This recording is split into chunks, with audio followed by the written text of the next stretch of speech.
Being a parent is the absolute most important job that you will ever have in your life. And if you're not a parent and you're watching this is not me telling you that you don't have an important job in this lifetime. But what I am saying specifically is that if you are a parent, if you are a mother, if you are a father, that is the absolute most important job that you will ever have in your life.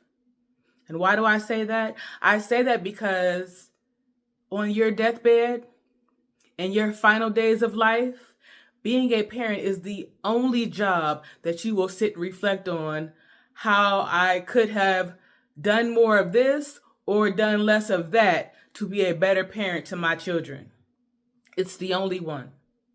But it's also the only job, the only title that you will take on in this lifetime that does not come with a job description. It doesn't necessarily come with a blueprint, although it kind of does, because many of us inherit blueprints from what our parents modeled to us in raising us. And if we're being honest, many of them didn't have the best blueprint either. So we're just passing on cycles, generational cycles of poor parenting.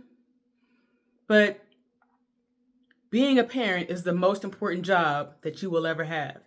And since it is the most important job that you will ever have, I want to share with you the most important thing that you as a parent can do to raise healthy children into healthy adults, good humans. The most important thing that you as a parent can do for your children is help them learn how to understand and process their feelings and emotions. And I know there are many people out there that will say your feelings don't matter.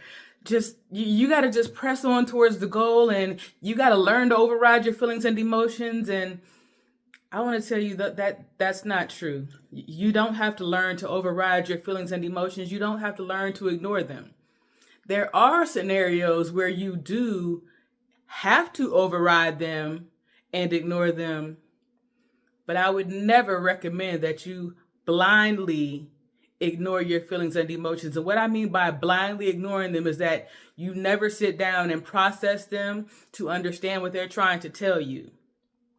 Your feelings and emotions, when we learn how to use them correctly, they are tools for protection, connection, and direction.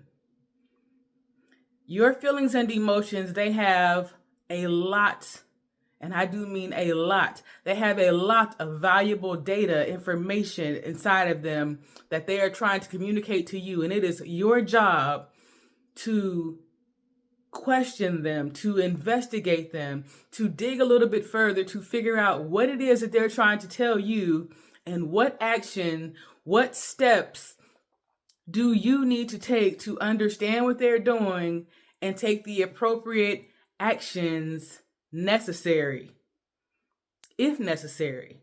Sometimes it's just, I need to sit in these feelings and wait till they subside. But as a parent, it is your job to help your children understand how to process their feelings and emotions. But in order to do that, you as the parent have to first learn how to process your own feelings and emotions. And for many of you, this is going to require going to therapy, getting a really good life coach, or maybe you don't have the resources to do either one of those. So maybe you'll just start out at home by doing some journaling, which is, I'm having a uncomfortable feeling or emotion based on an experience that I had. So I'm going to get out a piece of paper and a pen and or a pencil, and I'm going to write down the thoughts that I'm having, the feelings that I'm experiencing, to get it out of me so that I can process what's going on inside, to understand what's going on. And when your children, they have big, uncomfortable feelings and emotions, it is your job to help them understand them. Example, as a child, I used to be terrified of thunderstorms. I remember I was about 8 or 9 years old, and me and my family, we had moved into our first house. And I recall on several different occasions there were thunderstorms, and they were As a child, they in my mind, as I remember them, they were terrifying. As an adult, I know better, but as a little kid, they were terrifying. And I say that because when they took place, I just remember, like, I could hear the rain falling down on the roof. The sound of it, it was intense. I can remember thunder, how intense it was. It would make the windows kind of shake a little bit sometimes when it would hit. And I also remember seeing bolts of lightning coming out of the sky, and from the distance it looked as if it had hit, I'm not going to say a person, but maybe it hit an object. It looked intense and scary. To a child, that is a scary experience.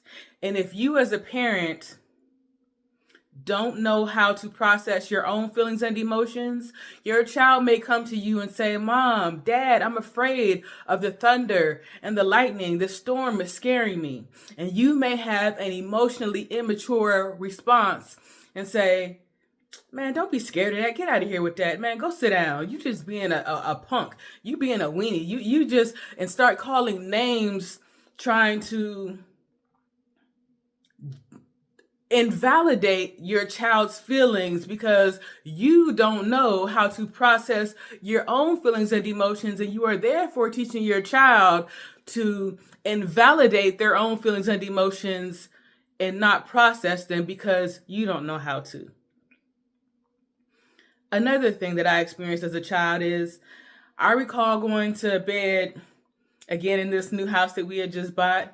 So I must have been like 8, 9, maybe 10. I don't remember the exact age, but I recall going to bed on many occasions, and I recall seeing reflections on the wall based on objects in the room, or maybe the shoes or clothing on the floor, and the door, my bedroom door was cracked just slightly. So there would be reflections on the wall that looked scary. And if you were a kid that ever watched a scary movie, I recall watching scary movies like, what was it, Freddy? And after you watch that and go to bed, those images on the wall, those reflections, they're kind of terrifying. At least I know they were for me. But imagine being a child, seeing a reflection and being afraid of the shadow that you see on the wall, and you go and tell your parent, "Mom, Dad, I'm scared. I see this reflection on the wall. It's scary, and I think it's moving too. I think there's a monster in my room." And your mom and her dad says, "Stop being stupid. There's no monster in your room. Go to bed. Man, get out of here. I don't have time for that crap. You being goofy. Just, man, get away from me. You being too sensitive. Like, man, you being scary, man. Just go to bed. Get out of here." Like, again, you are invalidating your child's feelings and emotions. You are telling them that what they're feeling, what they're experiencing internally is not real. It's not valid. It's not true. And you are essentially teaching your child to shut down their feelings and emotions because they don't matter. That couldn't be further from the truth. All feelings and emotions matter. That doesn't mean that you should act on all feelings and emotions, but they matter. And they matter because, again, your feelings and emotions are tools for connection, direction, and protection. Your feelings and emotions are communicating. They are providing a lot of data to you. And inside of that data, there is a lot of truth. Not everything that your feelings and emotions are telling you is true, but there's a lot of truth. There is a lot of data. And it is your job as the parent to learn how to process your own feelings and emotions and help your child learn how to process their feelings and emotions in a healthy way. So, I encourage you as the parent, if necessary, find a really good therapist to learn how to process your own feelings and emotions. Find a really good life coach. Find a good mentor if you need to. Start journaling. But you have to start processing your own feelings and emotions about experiences that you had from your past, from your childhood, that were hurtful and or harmful. And those big, uncomfortable feelings and emotions are still with you to this day. And they are preventing you from showing up as the healthiest version of yourself to help your children process their feelings and emotions in a healthy way. Your children, they need you. They need you to help them understand what's going on inside of them. Because if you don't, they're going to try to make sense of it on their own. And at their young age, they're not really capable of doing that in a healthy way. Again, back to that thunder and lightning story, like when it would thunder and lightning, I thought the world was coming to an end. That wasn't the case. I really thought those shadows on the wall were something serious coming to get me. As a child,